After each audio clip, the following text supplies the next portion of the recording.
হিন্দু পৰিচয়েৰে জনজাতীয় নাবালিকাক ফুচুলাই পলাই নিয়াৰ সময়তে আৰক্ষীৰ জালত পৰিল আশ্ৰাফুল হক।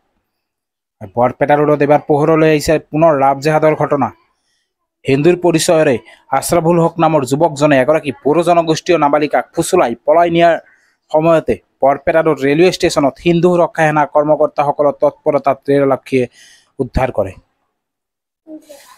আশ্ৰাফুল হক নামৰ যুৱকজনে নিজকে বৈদ্যনাথ বুলি ভুৱা পৰিচয় দি বজালি এগৰাকী বড়ো জনগোষ্ঠীয় নাবালিকা ছোৱালীক পলাই লৈ যাবলৈ চেষ্টা কৰাৰ সময়তে বৰপেটা ৰোড ৰেল ষ্টেচনত হিন্দু সুৰক্ষা সেনা অসমৰ কৰ্মকৰ্তাসকলৰ তৎপৰতাত ৰেলআৰক্ষীৰ জালত পৰে। ধৃত যুৱকজন চিৰাং জিলাৰ বিজনীৰ নজৰুল ইছলামৰ পুত্ৰ আশ্ৰাফুল হক বুলি জানিব পৰা গৈছে। ঘটনা সন্দৰ্ভত ইতিমধ্যে ভুক্তভোগী ছোৱালীৰ পৰিয়ালে পাটাজাৰকুছি থানাত আশ্ৰাফুল হক নামৰ যুৱকজনৰ বিৰুদ্ধে এজাহাৰ দাখিল কৰিছে। এই ক্ষেত্ৰত হিন্দু সুৰক্ষা সেনাৰ কৰ্মকৰ্তাসকলে সংবাদ মাধ্যমৰ আগত লাভ জেহাদৰ বিৰুদ্ধে অতি শীঘ্ৰেই অসম চৰকাৰে কঠোৰ আইন প্ৰণয়ন কৰিব লাগে বুলি দাবী উত্থাপন কৰে।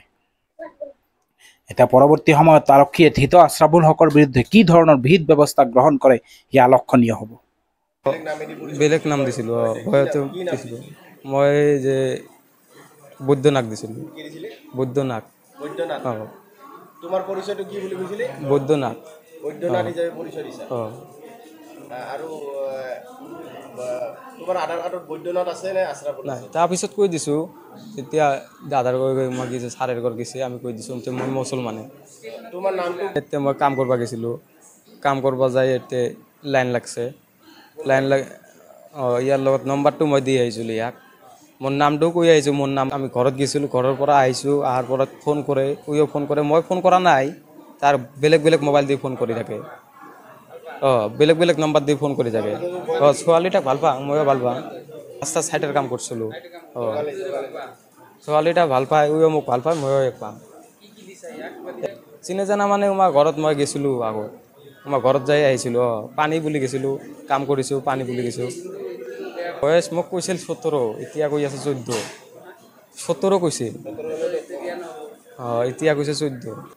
তুমি কালি আৰক্ষীয়ে ধৰাৰ সময়ত তুমি পৰিচয়টো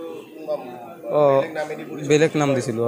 ভয়তে দিছিলোঁ মই যে বৈদ্যনাথ দিছিলোঁ। বৈদ্যনাথ। তোমাৰ পৰিচয়টো কি বুলি কৈছিলে? বৈদ্যনাথ। বৈদ্যনাথ হিচাপে পৰিচয় দিছা। আৰু তোমাৰ আধাৰ কাৰ্ডত বৈদ্যনাথ আছে নে আশ্ৰাফুল? নাই, তাৰপিছত কৈ দিছোঁ তেতিয়া দাদাৰ কৈ মই গৈছে ছাৰৰ ঘৰ গৈছে, আমি কৈ দিছোঁ মই মুছলমানে। তোমাৰ নামটো কিয় সলনি কৰিছা? তাৰপিছত মই কৈ দিছোঁ মুছলমানে। মই নামটো কিয় সলনি কৰিছে? মই ভাবিছিলোঁ কিবা গণ্ডগোল হ'ব নেকি, ধৰা ধৰি হ'ব নেকি, এই কাৰণত মই নামটো পাল্টাই দিছিলোঁ। বৈদ্যনাথ দিছিলোঁ। বৈদ্যনাথ দিছিলোঁ। তাৰপিছত মই যোৱাৰ পিছত আমি কৈছোঁ যে মই নহয়, মুছলিমেই আমি। কেৰেলালৈ গ'লে ট্ৰেইন নাছিলে, খোজ কৰিছিলোঁ। এতিয়া আহি মই খোজ কৰিছিলোঁ, এতিয়া গাড়ী আছে নে নাই? গাড়ী নাই। ৰাতিপুৱা সকালে ৰাতিপুৱাই আছে, লোকেল গাড়ী আছে, এটাতে গ'লোঁ আমি। ভুল কৰছো কৰা নাই, কৰা নাই। বয়স বৰ্তমান 23 চলি আছে। ছোৱালীটিৰ মোক কৈছিল 17, এতিয়া বেলা 14। আধাৰ কাৰ্ডত একো ভুল নাই। এগুলা কি হৈছে মানে মইতো এগুলা নাজানো, স্কুল পঢ়া নাই মই। দেউতাই বনাইছে, মইতো নাজানো। আর মই মূৰ্খ আছে, মই নাজানো এগুলা। বাবাই বানাই দিছে, দেউতাই বানাই দিছে এগুলা মোক। এইটোই মোৰ ভয়তে পুলিচ যেতিয়া আমাক কৈছে তেতিয়া মোৰ নাম কৈছোঁ। বেলেগ লোকেল মানুহ ধৰিছে তেতিয়া মই আমাৰ হিন্দুৰ নাম কৈছোঁ। মই বৈদ্যনাথ কৈছোঁ। মোৰ অৰিজিনেল নাম আশ্ৰাফুল। এই লোকেল মানুহ আহিছিল, আহি পুছ কৰিছিল, মই তেতিয়াহে কৈছোঁ। এটা ভুল হৈছে মোৰ। বিজনী মানাজ বুলি কয়। কালি নিশা প্ৰায় 2 মান বজাত এক গোপন সূত্ৰেদি আমালৈ ফোন আহিল যে ষ্টেচনত এনেকুৱা এজনী বড়ো ছোৱালী আনি সন্দেহজনক যুৱক এজনে ষ্টেচনত ক'ৰবাত ট্ৰেইনৰ জৰিয়তে বহিৰাজ্যলৈ বিক্ৰীৰ বাবে লৈ যোৱা হ'ব। আমি খবৰ পোৱাৰ লগে লগে নিশা প্ৰায় 2:30 মান বজাত আমি আহিলোঁ। অহাৰ পিছত ল'ৰাটোক ধৰিলোঁ। ফাৰ্ষ্টত ধৰাৰ পিছত ল'ৰাটো হিন্দু নাম ক'লে, নাম কৈছিল বৈদ্যনাথ। তেতিয়া মোৰ সন্দেহ হওঁতে ল'ৰাটোক মই ভালকৈ সোধ পোছ কৰোঁতে ল'ৰাজনৰ নাম ক'লে আশৰাফুল হক, ঘৰ বিজনী, দেউতাৰ নাম নজৰুল ইছলাম। আৰু যিটো বড়ো সম্প্ৰদায়ৰ ছোৱালীটো আছিল, তাৰপিছত RPF গৈ কিনে ছোৱালীটোক লৈ আনিলে।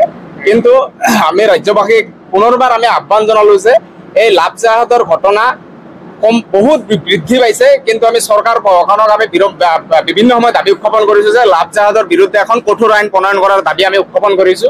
আৰু আপোনালোকৰ জৰিয়তে চৰকাৰ প্ৰশাসনক আমি এতিয়াও দাবী উত্থাপন কৰিম যে অতি শীঘ্ৰে লাভ জাহাজৰ কাৰণে কঠোৰ আইন ব্যৱস্থা কৰে যেন। আৰু আমি স্পষ্ট ভাষাৰে কৈ দিছো যে হিন্দু সুৰক্ষা সেনা অসমে কোনো পধ্যে এইবোৰ সহজতে মানি নলয়।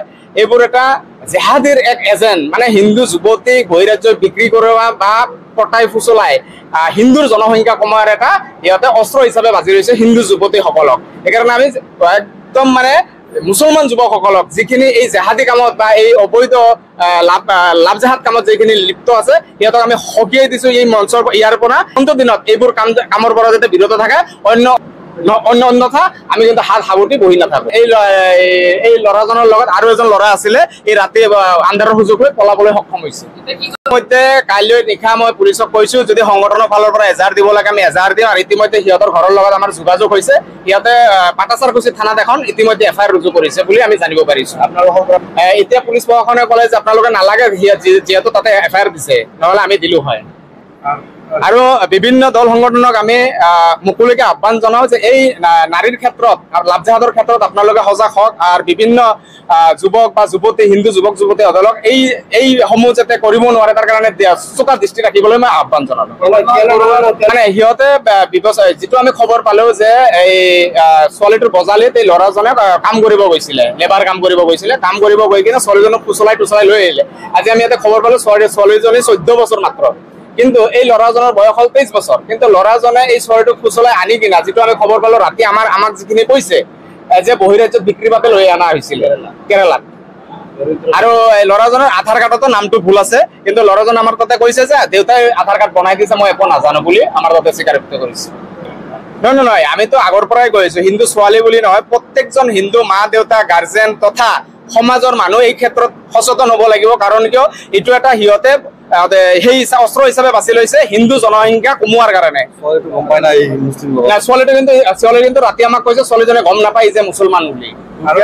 দুখীয়া দৰিদ্ৰ টাৰ্গেট কৰি কিনে সিহঁতে এইবোৰ কাম কৰে। কিন্তু বৰ্তমান সময়ত সিহঁতে বাছি লৈছে যে জনজাতীয় লোক বা খিলঞ্জীয়া লোক ছোৱালীসকলক বহিৰাজ্যত বিক্ৰীৰ বাবে এই এটা পন্থা সিহঁতে লৈছে। কিন্তু এটা ডাঙৰ চিণ্ডিকেট বা চক্ৰ আছে বুলি ইতিমধ্যে আমি গম পাইছো, পুলিচৰ তদন্ত চলি আছে। এই চক্ৰটো নিশ্চয় নামনি অসমত এই লাভ জাহাজৰ সংখ্যা বৃদ্ধি পোৱা পৰিলক্ষিত হয়।